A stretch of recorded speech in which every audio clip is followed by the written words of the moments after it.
In Monsieur Molotov's spacious office in Moscow, Great Britain and Soviet Russia declare their wartime relations with the signing of the historic agreement of mutual assistance in the war against Hitlerite Germany. Monsieur Molotov, People's Commissar for Foreign Affairs, signs for the government of the USSR in the presence of many notabilities of the Commissariat and members of the British military mission headed by Lieutenant General Mason MacFarlane.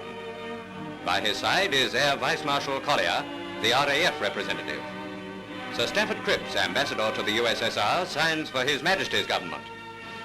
It may well have been in this very room nearly 2 years ago that Ribbentrop, in the presence of Monsieur Stalin, signed the Russo-German Pact of Non-Aggression, which, like all German contracts, was mentally torn up before the valueless Nazi signature was written. By the terms of the Anglo-Soviet Agreement, neither party will conclude a separate peace. The agreement comes into force immediately and requires no ratification.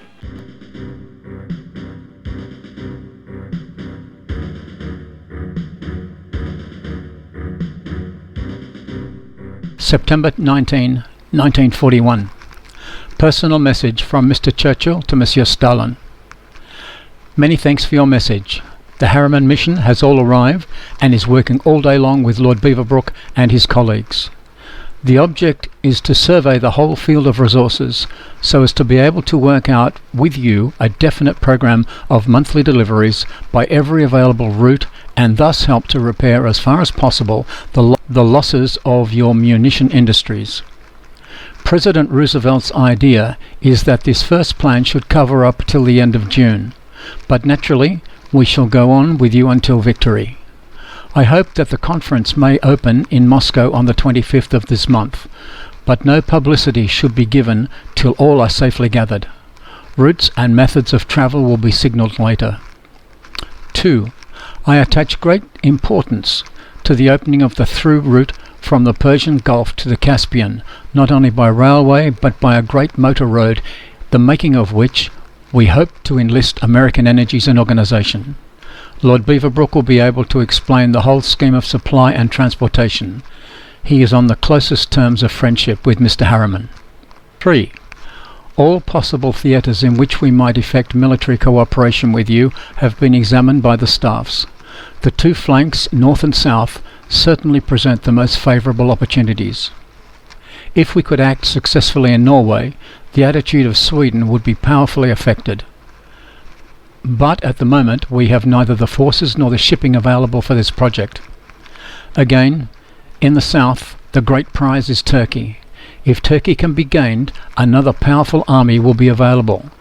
Turkey would like to come in with us, but is afraid, not without reason. It may be that the promise of considerable British forces and supplies of technical material, in which the Turks are deficient, will exercise a decisive influence upon them. We will study with you any other form of useful aid, the sole object being to bring the maximum force against the common enemy. 4. I entirely agree that the first source from which the Russian fleet should be replenished should be at the expense of Germany. Victory will certainly give us control of important German and Italian naval vessels, and in our view these will be most suitable for repairing the losses to the Russian fleet. September 21, 1941. To His Excellency Monsieur Joseph Stalin. My dear Premier Stalin, the British and American missions have begun, and this letter will be presented to you by Lord Beaverbrook. Lord Beaverbrook has the fullest confidence of the Cabinet and is one of my oldest and most intimate friends. He has established the closest relations with Mr. Harman, who is a remarkable American, completely devoted to the victory of the common cause. They will lay before you all that we have been able to arrange in much anxious consultation between Great Britain and the United States. President Roosevelt has decided that our proposal shall, in the first instance, deal with the monthly quotas we shall send to you in the 9 months period from October 41 to June 42 inclusive. You have the right to know exactly what we can deliver month by month in order that you may handle your reserves to the best advantage. The American proposals have not yet gone beyond the end of June 1942, but I have no doubt that considerably larger quotas can be furnished by both countries thereafter, and you may be sure we shall do our utmost to repair as far as possible the grievous curtailments which your war industries have suffered through the Nazi invasion. You will understand, however, that our army and its supply, which has been planned, is perhaps only 1/5 or 1/6 as large as that of yours or Germany's.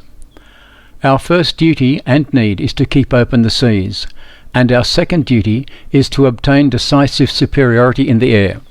These have the first claims upon the manpower of our 44 million in the British Islands.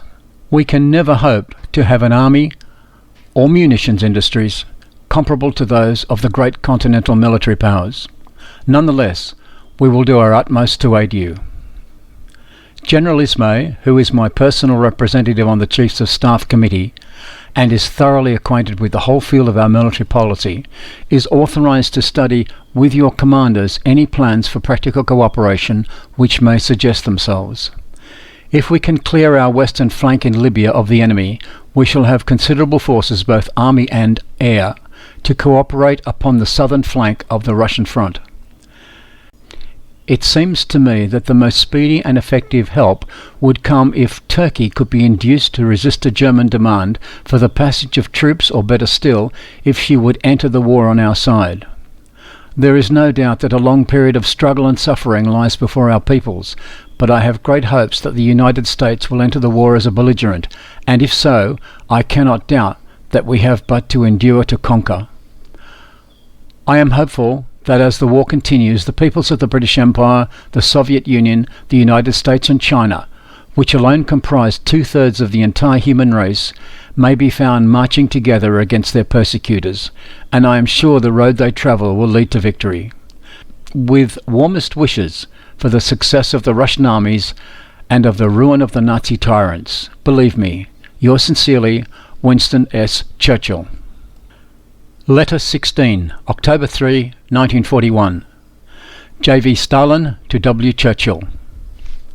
My dear Prime Minister Churchill, the arrival of the British and American missions in Moscow, and particularly the fact that they were led by Lord Beaverbrook and Mr. Harman, had a most favourable effect. As for Lord Beaverbrook, he did his utmost to expedite consideration and, possibly, solution of the most pressing problems discussed at the Moscow Tripartite Conference, and to make them fruitful. I can say the same for Mr. Harman. I wish therefore to convey to you and Mr. Roosevelt the sincere gratitude of the Soviet government for sending such authoritative representatives to Moscow.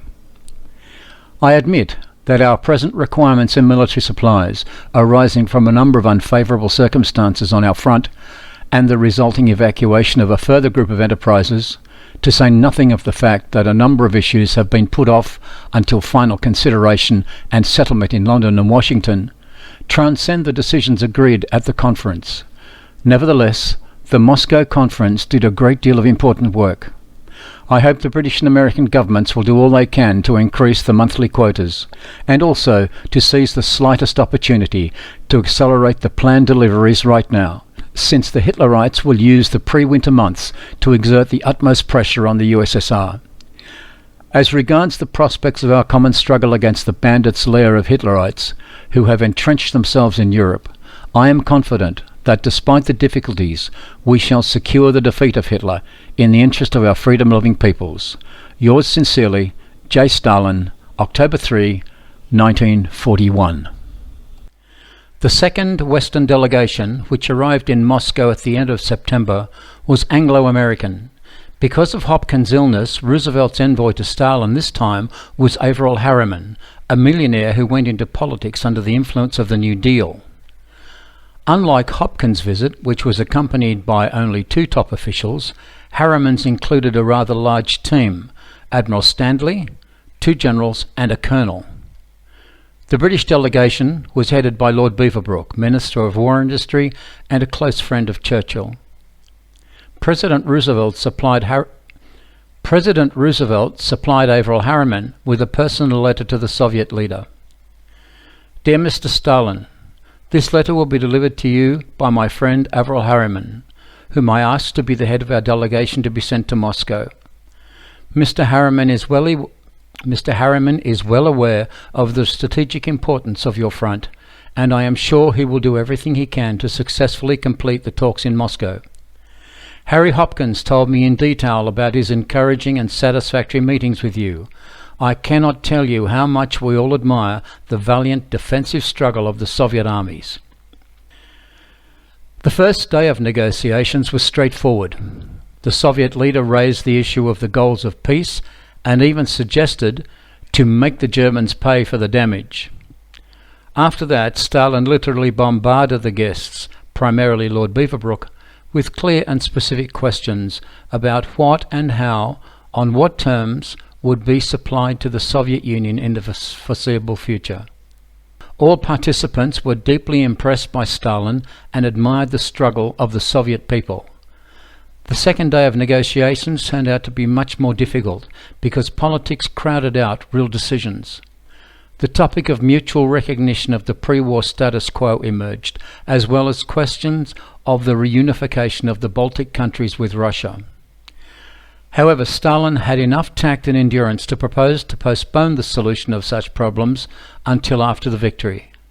After talking in detail about the armor plate, Willis cars and the fact that the armoured cars offered by the Americans are traps and he does not need them, the Soviet leader reminded the negotiators of German propaganda which tried to split the ranks of the only emerging union of three. Joseph Goebbels, whom one of the American journalists called the master of a pack of Nazi propagandists, tried to ridicule the very meeting in Moscow. The British and Americans will never find a common language with the Bolsheviks. The conviction that this thesis works, Goebbels not only carried until 1945, but also forever instilled in his. As a result of the difficult day ended with the fact that it was decided to meet again, prolonging the negotiations, and regarding German propaganda, Stalin, already opening the meeting on the third day, September 30, said that the three of them needed to prove that Goebbels was a liar. AAL Harman never tired of repeating instructions to his subordinates: give, give and give, not counting on a return, no thoughts of getting anything in return. A memorandum was already prepared for the final meeting with a list of everything the Russians asked for. For all the harsh perception of the Allied aid, which Stalin did not even try to hide, here he admitted that he accepts the list with delight. Roosevelt signed the document stating that the Lend-Lease Program extended to the USSR on November 7, 1941, on the anniversary of the October, the day of the legendary parade on Red Square. In his memoirs, composed in the depths of the Cold War, Churchill wrote of the Moscow conference that the reception was bleak and the discussions not at all friendly, with little information or even hospitality.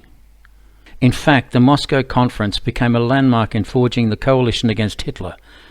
Despite Stalin's 1-2-3 ploy, the Western visitors felt themselves well treated, especially compared with the frigidity of previous diplomatic relations with Stalin, and Stalin's banquet for his Western guests in the Kremlin was unprecedented.